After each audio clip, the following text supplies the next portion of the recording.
Hello বন্ধুরা, রান্নাবান্না সেরে আমি স্নান করে পুজো দিয়ে আসলাম। তো তোমাদের সঙ্গে শেয়ার করি আজকে বৃহস্পতিবারের রান্নাবান্না। তো চলো, এই হলো আমার রান্নার আয়োজন।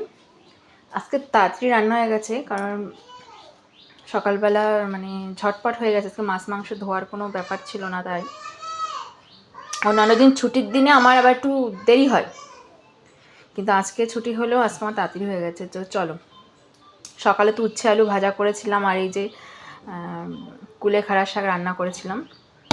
দুপুরে করেছি এই যে পাঁচমিশালি সবজি, আলু, পেঁপে, কাঁচকলা, পটল, কুমড়ো, বেগুন, তারপরে কাঁকরোল বললাম, আলু আছে, এইসব দিয়ে এটা ধনেপাতা দিয়ে এটা নিরামিষ সবজি।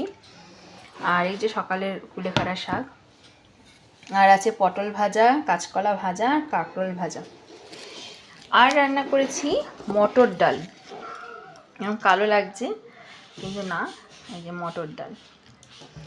মটর ডাল করেছি। শাক ডাঁটা শাক আর ডাঁটা দিয়ে, মিষ্টি ডাঁটা। এই যে কালারটা কিন্তু ঠিকই আছে, আর ফোনে কালো কালো লাগছে। তো মটর ডাল বেশি ঘুটবো না, নষ্ট হয়ে যাবে। আর এই যে সকালের ভাত রয়েছে, আর এই হাঁড়িতে দুধ জল দেওয়া রয়েছে, আর এটার মধ্যে এক হাঁড়ি গরম ভাত রয়েছে। এই যে এটা হচ্ছে পরে করেছি রান্না, এটা তো সকালের ভাত, এটা পরে করেছি। তো এই হলো আমার আজকের বৃহস্পতিবারের রান্না বান্না। ও আচ্ছা, এই পাঁপড় ভেজেছি। এই হলো খাওয়া দাওয়া। তো এখনও খাইনি, দেরি আছে, 2-3টার সময় খাবো।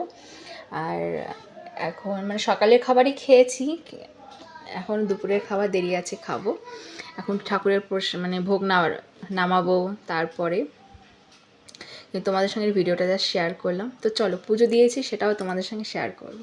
তো এই দেখো, আমার পুজো দেওয়া কমপ্লিট, রান্নাবান্না হয়ে গেছে, পুজো দেওয়া আমার হয়ে গেছে।